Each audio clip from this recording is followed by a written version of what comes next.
चलो मैं कह रहा हूँ पेपर बाहर नहीं जाएगा, है ना। बहुत इंपॉर्टेंट बताया है सब कुछ, ये सारा कुछ जिसने भी कंप्लीट कर लिया ना, क्योंकि 100% याद कर लेना, ये क्वेश्चन छोड़ना नहीं है एक भी। हेलो डियर स्टूडेंट, जैसा कि आप सभी को पता है कि 21 सितंबर को हमारा भाई बायोलॉजी का पेपर है। और सबसे इंपॉर्टेंट मान लो भाई, आपको यदि आपने बायो ली हुई तो सबसे इंपॉर्टेंट आपका सब्जेक्ट है मेन, है ना। और इसके लिए मैं आपको बताने वाला हूँ आईएमपी ऑब्जेक्टिव क्वेश्चन। देखिए मैंने पिछला एक वीडियो डाला था जिसमें मैंने केवल आपके जीव विज्ञान के इंपॉर्टेंट क्वेश्चन बता दिए थे। आज मैं इस वीडियो में आपको इंपॉर्टेंट ऑब्जेक्टिव क्वेश्चन साथ ही इंपॉर्टेंट क्वेश्चन विथ आंसर आपको सॉल्यूशन दूंगा। और ये आपका जो है 1 शॉर्ट वीडियो है ना, 1 शॉर्ट वीडियो है। अभी तक जितने भी मैंने 1 शॉर्ट वीडियो डाले हैं उनमें से 95% जो है पेपर आपका सीधा का सीधा पूछा गया है।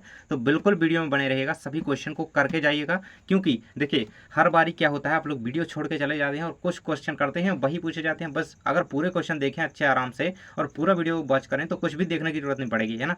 क्योंकि आपने तैयारी की हुई है, बस आपको रिविजन एक तरीके से करना है ना। ये क्वेश्चन जो बताऊंगा बिल्कुल पूरे करके जाना है। और आपकी त्रैमासिक 2024 में, है ना, बायो में सबसे अच्छे नंबर आपके आने चाहिए, क्योंकि आपका ये मेन सब्जेक्ट माना जाता है। यदि आपने बायो ली है ना, बायो स्ट्रीम में है, तो बिल्कुल इसको हार्ड बना लो भाई, है ना, क्योंकि आपके आगे वार्षिक परीक्षा तक के लिए आपको काम आएगा। चलिए स्टार्ट करते हैं। मैं जो क्वेश्चन बताऊंगा, देखिए आपके सामने है आपका ऑब्जेक्टिव भाई, द्विनामकरण पद्धति के प्रतिपादक कौन है, बिल्कुल से याद रख लेना, बहुत इंपॉर्टेंट है। मैंने हाईलाइट करके ही रखा है यहाँ पे। द्विनामकरण पद्धति के हैं कैरोलस लीनियस। यदि 5 जगत वर्गीकरण का यहाँ पे पूछा जाता है, 5 जगत वर्गीकरण का, है ना, देखिए 5 जगत का, तो कौन है आपके भाई, आर.एच. व्हिटेकर, आपने नाम सुना होगा, है ना, आर.एच. व्हिटेकर याद रखिएगा, है ना। और यहाँ पे दुई नाम जगह के हैं कैरोलस लीनियस, तो लीनियस को याद रखेंगे और आर.एच.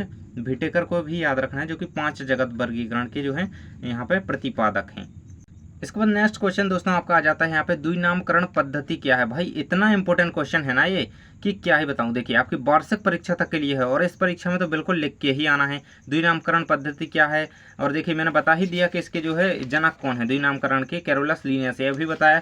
और ये आपको याद कर लेना है, द्विनामकरण पद्धति क्या है, जीवों के नामकरण की पद्धति है ना। मतलब यहाँ पे 2 भागों में बनाया गया है। किस तरीके से, प्रसिद्ध वैज्ञानिक कैरोलस लीनियस ने इसका प्रतिपादन किया। लैटिन शब्दों का उपयोग किया जाता है ना। प्रत्येक नाम के 2 भाग होते हैं, वंश और जाति, यही द्विनामकरण पद्धति है। इसका आंसर याद कर लो बिल्कुल अच्छी तरीके। नेक्स्ट क्वेश्चन आपका दिया गया है यहाँ पे, देख सकते हैं 5 जगत वर्गीकरण, यही मैं भैया आपको अभी बता रहा था। इसका आंसर क्या रहेगा, आर.एच. व्हिटेकर। देखिए मैं आपको इसका आंसर दिखा देता हूँ। देखिए ये रहेगा आपके सामने इसका आंसर, आर.एच. व्हिटेकर, है ना। तो बिल्कुल से इसको याद रख लीजिए, है ना, आर.एच. व्हिटेकर। नेक्स्ट क्वेश्चन आपको करना है, प्रियोन्स क्या है भाई। ये क्वेश्चन कंप्लीट कर लेना, मैंने इंपॉर्टेंट क्वेश्चन बताए थे, उसमें बताया था कि ये क्वेश्चन करना है, तो ये वही क्वेश्चन है, उसका आंसर आपके सामने है। और यहाँ पे इसका आंसर जो है कंप्लीट हो जाता है। देखिए ये रहेगा आपका प्रियोन्स का आंसर।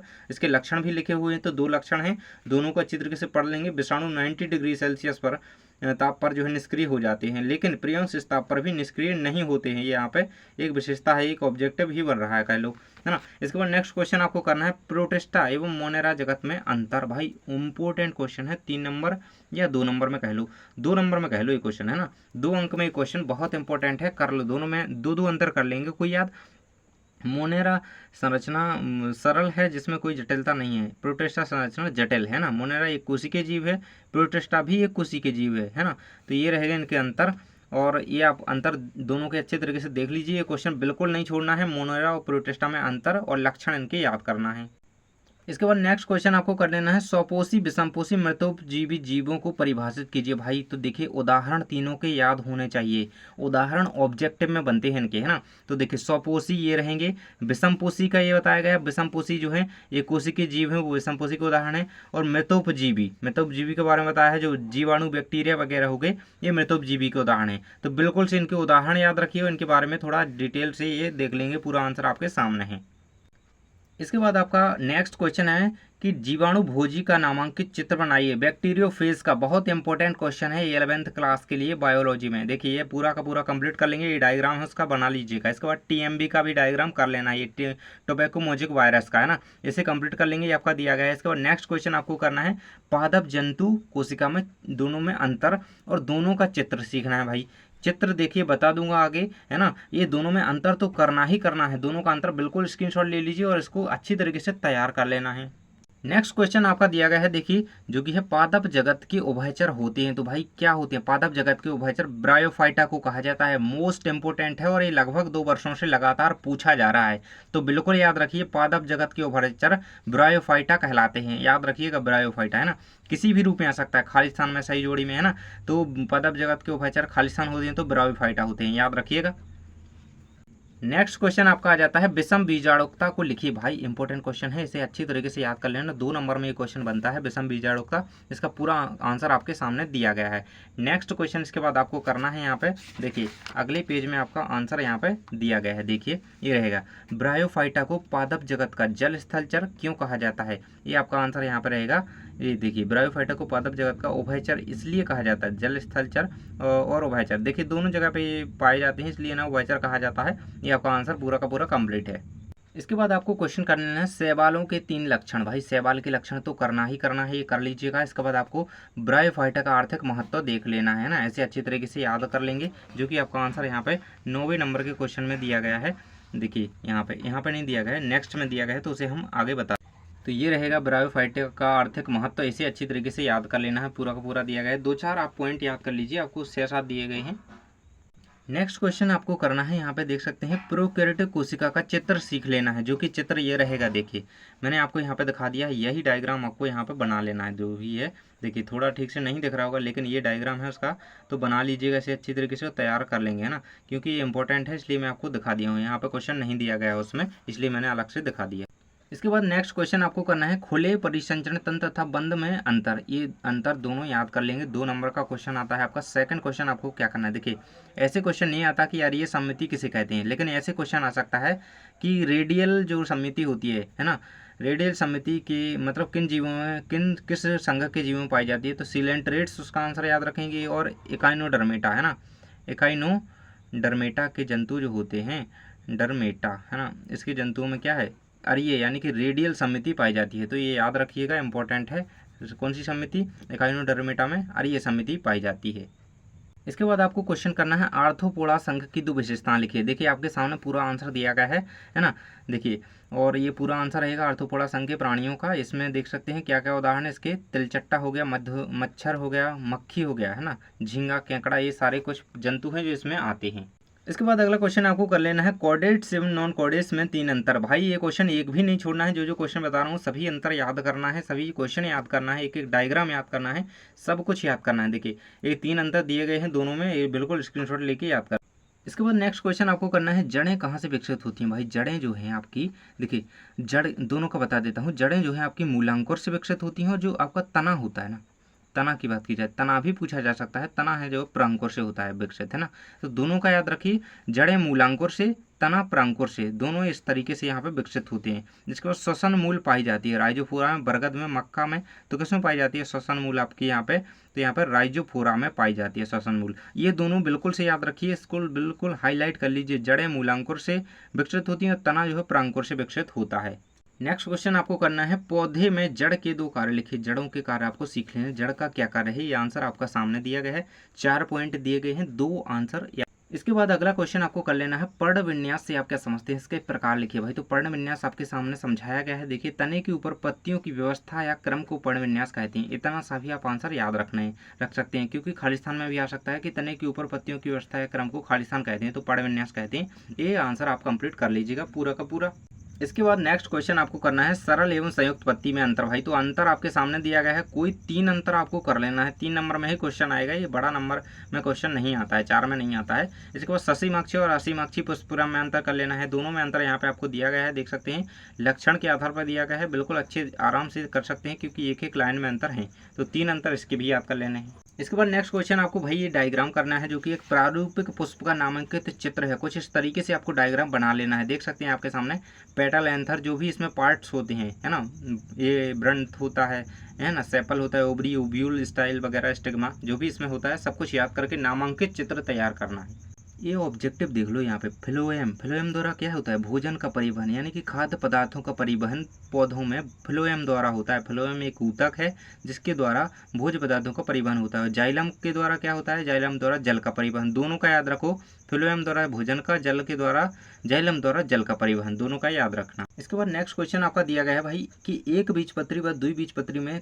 तने में कोई 3 अंतर लिखिए। तो 3 अंतर आपके सामने दिए गए हैं, 6 दिए गए हैं सीधे के सीधे अंतर, आपको कोई 3 याद कर लेना, 4 अंतर तक याद कर लीजिएगा, बिल्कुल छोटे छोटे एक एक लाइन में तो आंसर दिए गए हैं, बिल्कुल इन्हें याद करके कंप्लीट कर लीजिएगा।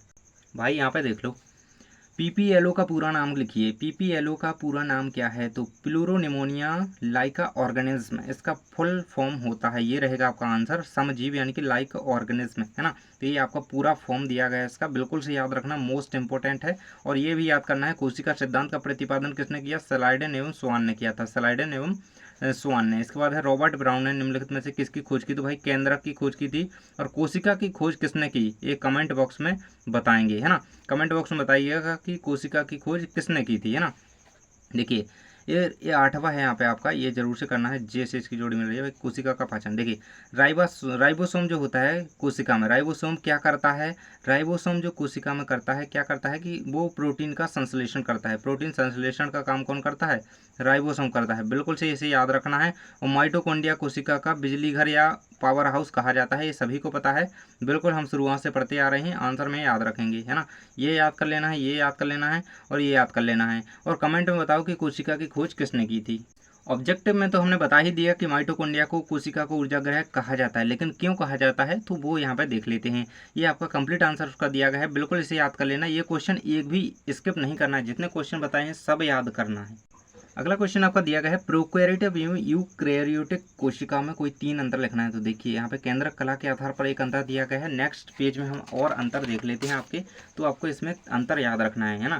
तो ये अंतर इसमें प्रोकैरियोटिक यूकैरियोटिक में दिए गए हैं। इसके बाद आपको पादप कोशिका का चित्र, देखिए एक बार इसका चित्र बना लीजिए और कल आपका पेपर है तो आपका आसानी से बन जाएगा, है ना। पेपर में जाने से पहले एक बार और बना लीजिएगा। और जंतु कोशिका का भी यहाँ पे आपको डायग्राम तैयार कर लेना है, क्योंकि ये आपका 4 नंबर में क्वेश्चन बन सकता है। नेक्स्ट क्वेश्चन आपको कर लेना है, डीएनए तथा आरएनए में अंतर। भाई दोनों का फुल फॉर्म याद कर लेंगे, दोनों में कौन सी शर्करा पाई जाती है, वो सब कुछ इसमें आपको मिल जाएगा, है ना, कवर हो जाएगा। तो ये आपके डीएनए और आरएनए में अंतर दिए गए हैं, कुछ इस तरीके से आपको दोनों में अंतर याद कर लेना है। बहुत इंपॉर्टेंट क्वेश्चन है, बिल्कुल नहीं छोड़ना है इसे, जरूर से कर लेंगे, हाईलाइट है। ये क्वेश्चन आपका दिया गया है, C3 चक्र को खालिस्तान के नाम से जाना जाता है। C3 चक्र को केल्विन चक्र, केल्विन साइकिल के नाम से जाना जाता है। और ये भी करना है, क्रॉन्ज रचना, क्रॉन्ज रचना किन पौधों में पाई जाती है? तो C4 प्लांट्स में जो है क्रॉन्ज एनाटॉमी पाई जाती है। आंसर ये याद रखिएगा, इंपॉर्टेंट है दोनों। नेक्स्ट क्वेश्चन आपको कवर करना है, C3 एवं C4 प्लांट्स में अंतर, जो कि आपके सामने दिए गए हैं, देख सकते हैं, इसका स्क्रीनशॉट ले लेंगे और ये आपको वार्षिक परीक्षा तक इंपॉर्टेंट रहेंगे। नेक्स्ट क्वेश्चन आपका दिया गया है, रक्त एवं लसिका में, रक्त एवं लसिका में अंतर। भाई इतना ज़्यादा इंपॉर्टेंट क्वेश्चन है कि आता ही आता है, हर बार आता है, 10th क्लास में भी है, 11th में भी है, ये कर लेना, 10th से ही आपको याद होना चाहिए। देखिए रक्त और लसिका में दोनों में अंतर आपका दिया गया है, इसे कंप्लीट कर लेना है। नेक्स्ट क्वेश्चन आपको कर लेना है, हम मोलस्का संघ के प्रमुख लक्षण व 2 उदाहरण लिखिए। भाई लक्षण जरूर से कर लेना, 2 लक्षण याद कर लेंगे बिल्कुल से मोलस्का के, है ना, ये रहेंगे आपका। एक लक्षण दिया गया है, दूसरा लक्षण आपको दिया गया है, दोनों को आपको बिल्कुल रट लेना है।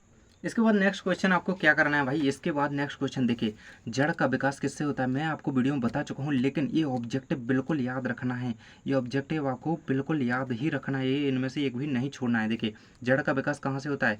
मैंने अभी ना बताया था, मूलांकुर से, है ना, जड़ का विकास मूलांकुर से होता है ना। पौधे में जल परिवहन, तो ये कहाँ से होता है? ये किसके द्वारा होता है? जाइलम द्वारा होता है, बिल्कुल से याद रखना है इसे। इसके बाद पौधों में खाद्य परिवहन, खाद्य मतलब खाद्य परिवहन, भोज्य पदार्थों का परिवहन, ये किसके द्वारा होता है? फ्लोएम द्वारा, है ना, फ्लोएम द्वारा होता है। जल्दी जल्दी में जल्दी लिखते जा रहा हूँ, आप लोग देखते जाइए, बिल्कुल से ये याद करना है। पुष्प का नर भाग खालिस्तान कहलाता है, तो पुष्प का नर भाग जो है पुंकेसर कहलाता है ना, पुंकेसर कहलाता है। सॉरी यहाँ ये पेन थोड़ा रुक गया, लेकिन हाँ, पुष्प का नर भाग क्या है? पुंकेसर कहलाता है। इस तरीके से इसे लिख लेना है, तो याद कर लेना है, बिल्कुल नहीं छोड़ना है। इसके बाद है, पृथ्वी पर सर्वाधिक प्रकाश संश्लेषण किसके द्वारा होता है? तो भाई शैवालों द्वारा, है ना, शैवालों द्वारा सबसे अधिक प्रकाश संश्लेषण होता है। बिल्कुल ये एक भी नहीं छोड़ना है इनमें से, जो बता दिए ना, ये अलग से, ये हाईलाइटेड है, बिल्कुल ये बता ही दिया है मैंने वीडियो में। पीपीएलओ का फुल फॉर्म ये बिल्कुल से याद कर लीजिएगा। आगे और से दिए गए हैं, कुछ और दिए गए हैं भाई, इनको भी याद करना ही है, एक भी नहीं छोड़ेंगे ना इसमें से।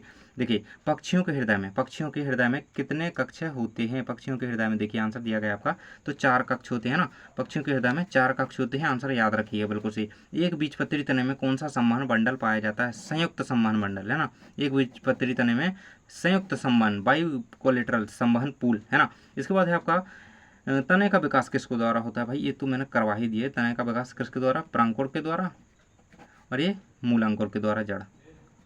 देखिए इसका कैसे याद रखना है, मूल, मूल यानी कि जड़ होता है, तो इसी से याद रखिए, मूल यानी जड़ होता है, तो मूलांकुर से इसका विकास हो रहा है। और तने का तो फिर पता ही रहेगा कि परांकुर से होगा, है ना। इसके बाद है 5 जगत का वर्गीकरण का जनक किससे कहा जाता है, तो ये R.H. व्हिटेकर, है ना।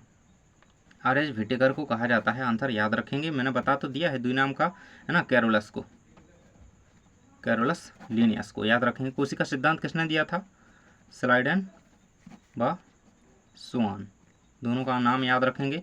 कोशिका की खोज किसने की थी, ये कमेंट में बताना भाई आप लोग को, किसने की थी कोशिका की खोज। तो इसमें जो जो बता दिया ना वीडियो में, बिल्कुल ये वन शॉट है, इसे पूरा कंप्लीट कर लो। मैं कह रहा हूँ पेपर बाहर नहीं जाएगा, है ना। बहुत इंपॉर्टेंट बताया है सब कुछ, ये सारा कुछ जिसने भी कंप्लीट कर लिया ना, क्योंकि बात ये है कि पेपर हर जगह अलग अलग आ रहे हैं, है ना। तो नए क्वेश्चन कुछ हो सकते हैं भाई, लेकिन होंगे इन टॉपिक से रिलेटेड ही, है ना। एक किसी अन्य रूप में क्वेश्चन पूछ लिए जाएंगे, तो बिल्कुल से पूरा का पूरा कर लो। और ये वीडियो जो है दोस्तों के साथ जल्दी से शेयर कर दो।